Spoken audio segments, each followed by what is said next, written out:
അഫളലുൽ മിയാഹി മാഉ ഖദ് നബഅ മിൻ ബൈനി അസാബിഇൻ നബിയിൽ മുത്തബഅ.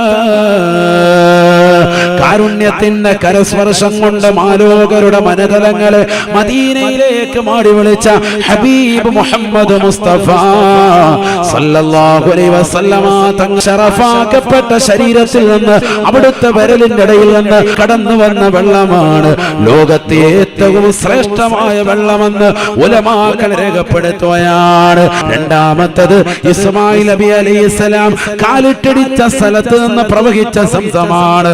മൂന്നാമത്തെ ഹൗദുൽ കൗസറോ അത് റബ്ബിന്റെ സൃഷ്ടിപ്പാണ്, അത് റസൂലുള്ളാഹിക്ക് നൽകിയതുമാണ്, റസൂലുള്ളാഹിക്ക് കൊടുത്തതാണ്, റസൂലുള്ളാഹിയിൽ നിന്ന് പ്രവഹിച്ചതല്ല. നാലാമത്തത് മിസ്റ നൈൽ, നൈൽ നദിയിലെ വെള്ളം. ഇതാണ് ഉലമാക്കൾ പറഞ്ഞത്. സുമ്മ ബാക്കിൽ അൻഹു, പിന്നെ ബാക്കിയുള്ളതൊക്കെ ഒരേ കോലത്തിലാണ്.